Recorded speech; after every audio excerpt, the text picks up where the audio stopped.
حضرت علی رضی اللہ تعالیٰ عنہ نے یمن کے باغیوں کو گرفتار کر کے حضور صلی اللہ علیہ وسلم کی بارگاہ میں پیش کر دیا۔ ان گرفتار ہونے والوں میں حاتم طائی کی بیٹی بھی تھی۔ حاتم طائی کی بیٹی نے حضور صلی اللہ علیہ وسلم سے عرض کیا کہ آپ کو پتہ ہے کہ میں کون ہوں اور میرا باپ کون تھا؟ حضور صلی اللہ علیہ وسلم نے اس کی طرف دیکھ کر کہا، بسم اللہ الرحمن الرحیم۔ حضرت عدی بن حاتم مشہور زمانہ سخی حاتم طائی کے بیٹے تھے۔ وہ اپنی قوم کے سردار تھے۔ قوم پیداوار اور مال غنیمت کا چوتھائی حصہ ان کی نظر کیا کرتی تھی۔ اسلام قبول کرنے سے پہلے انہیں مسلمانوں سے سخت دعوت۔ عیسائی تھے اور اسلام کو عیسائیت کا رکیب سمجھتے تھے۔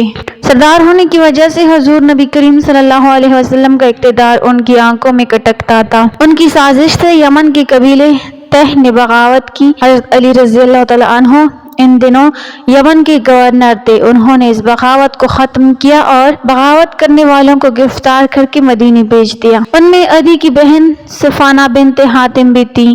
وہ بھی حضور نبی کریم صلی اللہ علیہ وسلم کے سامنے پیش ہوئی تو انہوں نے کہا کہ میں سخی حاتم طائی کی بیٹی ہوں۔ میرا باپ بھوکوں کا پیٹ بھرتا تھا اور غریبوں پر رحم کرتا تھا۔ حضور نبی کریم صلی اللہ علیہ وسلم نے فرمایا، تیرے باپ میں مسلمانوں کی سی خوبیاں تھیں۔ عدی کی بہن نے آپ صلی اللہ علیہ وسلم سے پھر عرض کیا کہ میری آپ سے ایک درخواست ہے۔ آپ صلی اللہ علیہ وسلم اسے قبول فرما کر مجھے شکریہ کا موقع عنایت فرمائیں۔ حضور اکرم صلی اللہ علیہ وسلم نے فرمایا، وہ کیا؟ عدی کی بہن نے کہا، میرے باپ کا انتقال ہو گیا اور میرا بھائی عدی بن حاتم مجھے چھوڑ کر بھاگ گیا۔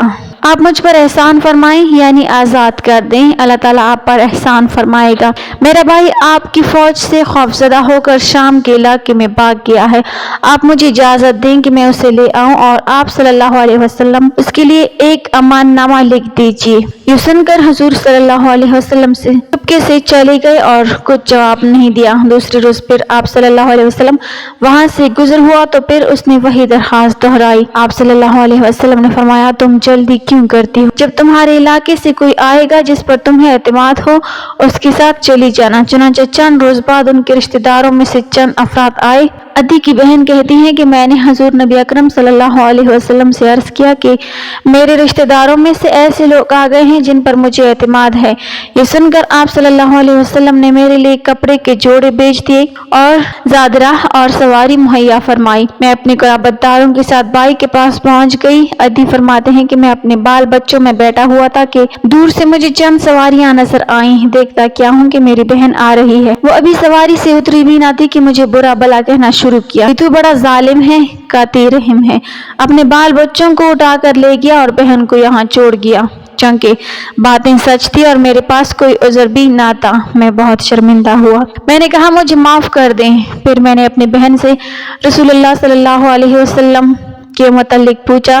انہوں نے کہا کہ میرا تو خیال ہے کہ تم جلدی ان کی خدمت میں حاضر ہو جاؤ۔ اگر وہ نبی ہے تو تمہیں جلدی سبقت کرنی چاہیے اور اگر وہ بادشاہ ہے تو تمہاری عزت میں کوئی فرق نہیں آئے گا۔ عدی کہتے ہیں کہ میں نے کہا ٹھیک ہے، اور میں گھوڑے پر سوار ہو کر مدینے پہنچ کر مسجد نبوی میں داخل ہوا۔ آپ صلی اللہ علیہ وسلم مسجد نبوی میں تشریف فرماتے۔ میں نے سلام کیا۔ آپ صلی اللہ علیہ وسلم نے فرمایا، عدی بن حاتم طائی ہو؟ آپ مجھے اپنے ساتھ گھر لے گئے۔ راہ میں ایک بڑھیا نے آپ صلی اللہ علیہ وسلم سے باتیں شروع کی۔ آپ صلی اللہ علیہ وسلم وہیں کھڑے رہے جب تک بڑھیا کی داستان ختم نہ ہوئی۔ میں نے سوچا کہ بادشاہ اس طرح ضعیف بڑھیا عورتوں کے روکنے سے نہیں روکا کرتے۔ محمد صلی اللہ علیہ وسلم بادشاہ نہیں ہیں۔ گھر میں داخل ہوئے، جس گدھے پر آپ صلی اللہ علیہ وسلم بیٹھا کرتے تھے اسے میری طرف سرکا دیا۔ گدھا ایک ہی تھا۔ میں نے عرض کیا، نہیں آپ صلی اللہ علیہ وسلم اس پر بیٹھیے۔ فرمایا، نہیں آپ بیٹھیں۔ چنانچہ میں اس پر بیٹھ گیا اور رسول اللہ صلی اللہ علیہ وسلم زمین پر بیٹھ گئے۔ اب مجھے یقین ہو گیا کہ آپ بادشاہ ہرگز نہیں ہیں۔ بیٹھتے ہی فرمایا کہ عدی تم اپنی قوم سے پیداوار اور مال غنیمت لیتے ہو؟ میں نے کہا جی ہاں۔ حضور صلی اللہ علیہ وسلم نے فرمایا کہ یہ تمہارے دین کے تو خلاف ہے۔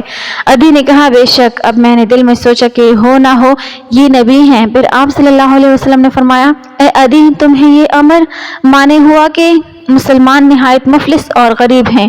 عدی وہ وقت آنے والا ہے کہ مسلمانوں کے پاس اتنا مال آئے گا کہ کوئی زکوٰۃ لینے والا نہیں ملے گا۔ فرمایا، اے عدی شاید تمہیں یہ چیز روکتی ہے کہ مسلمانوں کے مقابلے میں بڑی بڑی زبردست سلطنتیں ہیں، دشمنوں کے پاس بے شمار فوجیں ہیں اور وہ ہر طرح کی ہتھیاروں سے مسلح ہیں۔ سنو عدی وہ وقت آنے والا ہے کہ مسلمانوں کی سلطنت اتنی وسیع ہو جائے گی اور ایسا زبردست انتظام ہوگا کہ ایک اور تنہا قادسیہ کوفہ سے کئی میل فاصلے پر ہے سے چلے گی اور خوفناک جنگلوں کو طے کرتی ہوں مدینے میں داخل ہو جائے گی۔ عدی شاید تمہیں یہ بات روکتی ہے کہ سردست مسلمانوں کی سلطنت بہت توڑی ہے۔ عدی خدا کی قسم ایک وقت آنے والا ہے کہ اسلامی فوجیں کسریٰ جیسی سلطنت کو پاش پاش کر ڈالیں گی۔ عدی کیا ابھی وہ وقت نہیں آیا کہ تم پڑھو اللہ اکبر، اللہ بہت بڑا ہے۔ حضرت عدی کہتے ہیں کہ تقریر سن کر میں اسی وقت مسلمان ہو گیا اور حضور صلی اللہ علیہ وسلم کا چہرہ مبارک خوشی سے چمک اٹھا۔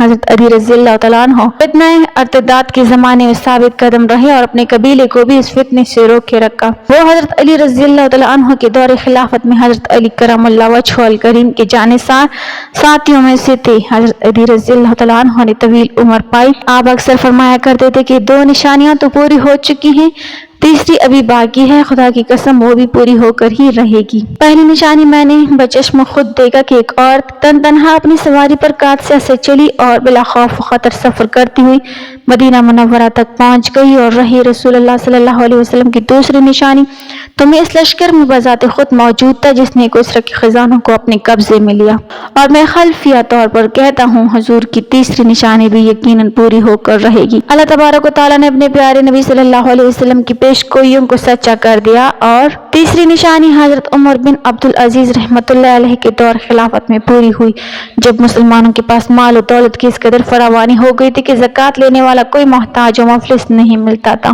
اللہ اکبر۔ اللہ پاک ہمیں بہتر عمل کرنے کی توفیق عطا فرمائے، آمین یا رب العالمین۔ ناظرین کمنٹ باکس میں اللہ تعالیٰ کے 99 ناموں میں سے ایک نام ضرور ٹائپ کریں۔ ویڈیو اچھی لگی ہو تو لائک کر دیں، چینل کو سبسکرائب کر دیں۔ ملتے ہیں اگلی ویڈیو میں، تب تک کے لیے اللہ حافظ۔